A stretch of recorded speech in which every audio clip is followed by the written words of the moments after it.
How's it going, everybody? My name is JustJarrod, but you can just call me Jared, and welcome to a loot review video of Minecraft Dungeons.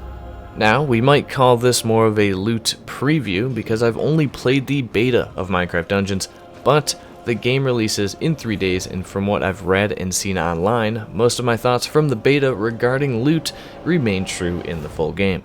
Truthfully, I didn't expect anything to really change with the loot mechanics simply because how simple those mechanics are in this game. There's not much room for more depth or change, at least this early on, unfortunately. So, without further ado, let's talk about the loot you can obtain in Minecraft Dungeons, how rewarding that loot feels, and if this is an action RPG that you should keep an eye on.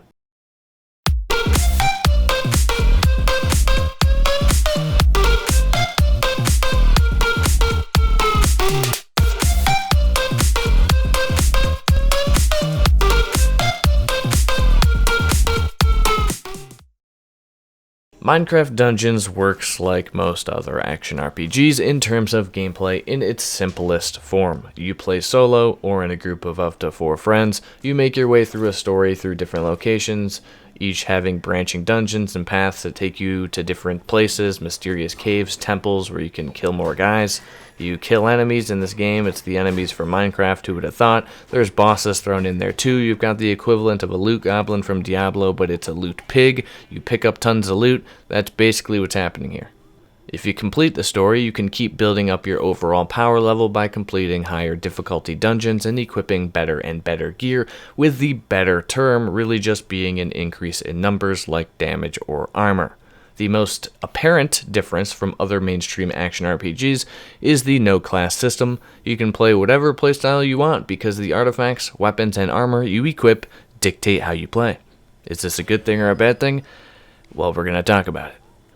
First, let's go over the inventory screen and loot options in Minecraft Dungeons.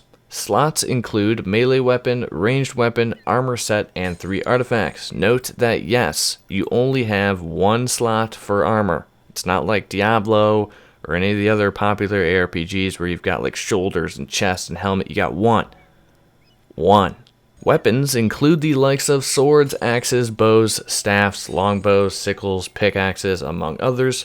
You have a regular level that goes up with XP and a power level that is the average power of your equipped gear.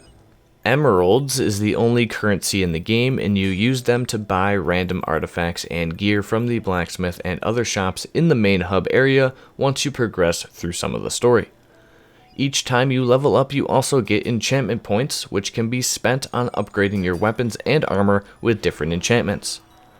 Some weapons and armor only have 1 enchantment slot, but others can have up to 3, and each individual enchantment can be upgraded 3 times. These enchantments can include buffs like more emeralds from slain monsters, you can chain enemies together with another, you can summon lightning bolts to strike enemies, which is the coolest one in my opinion. You have ones that make arrows grow bigger the longer they fly, that way they do more damage. You can burn enemies in melee range, along with a whole slew of other varying possibilities for basically every playstyle. And once you spend enchantment points on an item, you can dismantle said item to get those points back to spend them on something different. The artifacts in the game are essentially your abilities. You can get boots that increase movement speed, a bone that summons a wolf, a horn that knocks back enemies, a firework arrow that does tons of area damage, artifacts that heal you, ones that heal your party. There's a lot of them to find. And the gear rarities are as follows. White is common, green is rare, and orange is unique. Common gear is standard with no crazy perks or bonuses. Rare gear has up to 3 bonus perks, and unique gear always has some kind of unique perk exclusive to that item. Loot and specific rarities of loot come from anywhere. Regular enemies can drop the rarest gear, and bosses can drop almost nothing. So at least from my knowledge, there is no place to quote-unquote farm for high rarity items, except the blacksmith. More on that in a second. But I don't necessarily think not having somewhere to farm is a bad thing, or that it's even something that will ever need to be a thing in Minecraft Dungeons just because of how casual the game's mechanics actually are. Let's talk about that.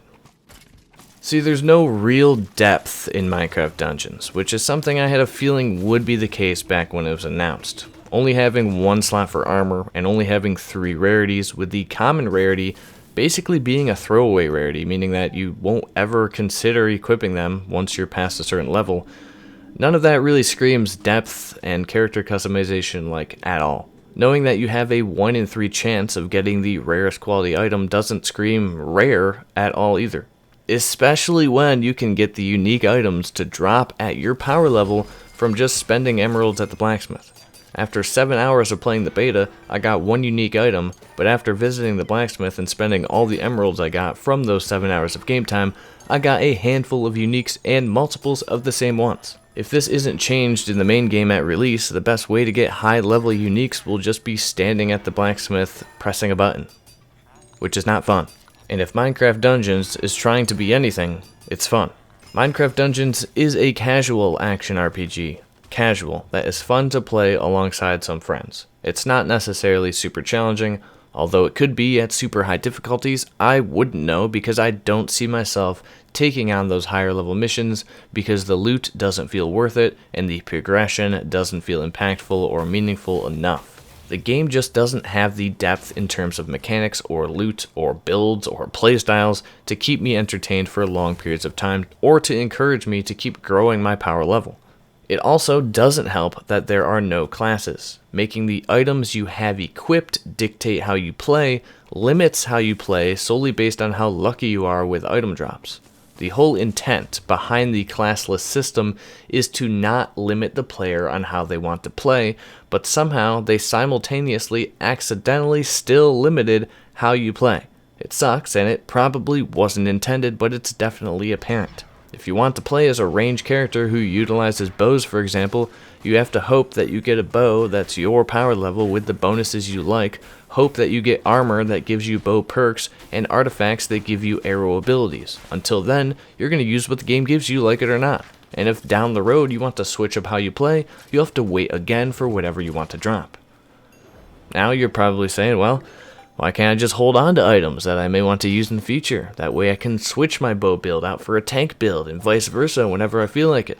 That would be great, and probably can easily be added as a feature to the game, but for now the problem lies with enchantment points. If you spend a ton of enchantment points into your bow build, the only way to get those points back to put them into other items for a different build is to salvage those items, thus destroying them, forcing you to then find them all over again when you want to go back. Like I said, I feel like this could be easily fixed, but for now, it's kind of annoying. You could create multiple characters for different builds as a way around this, but that basically defeats the purpose of the no-class system in the first place. To summarize the loot mechanics and my overall thoughts of Minecraft Dungeons, I'll say this. It can be a relaxing and fun romp with some friends, but it really lacks any overall depth and character customization to keep me coming back for more like other action RPGs do. That lack of depth leads to unexciting loot, and the classless system somehow finds a way to make it tedious to play how you want to play, even though it's meant to do just the opposite. I'd say pick up Minecraft Dungeons if you are new to the hack and slash genre and you want to find an entry point, or if you just want to have a laid back time with some friends as you mow down hordes of zombies and skeletons and get blown up by creepers in classic Minecraft style. Definitely go for it if you have Xbox Game Pass, since it'll be on there. Otherwise, it'll cost you $20 for the base game or $30 for the Hero Edition, which also comes with some cosmetics and the 2 future DLCs. Minecraft Dungeons launches on May 26th. That's it for this loot review of Minecraft Dungeons. If you enjoyed the video or found any informative value in it, give it a like as it helps get the video out to more people, and subscribe for more epic loot news on other games. Just to give you a look at what's to come, soon we'll be talking about Godfall again and its upcoming gameplay reveal. The Ascent is another action RPG that's next gen and very exciting, and I'll be talking about some other indie games that have loot as a driving factor as well, so make sure to subscribe or check out my other videos on those games if you're into any of that. Also follow me on Twitter for game news that doesn't quite make it into videos, as well as other game shenanigans and discussions. All the links are down below and in the pinned comment. But that's it for me. My name has been JustJarrod. Until next time, have a legendary day, night, afternoon. Peace out.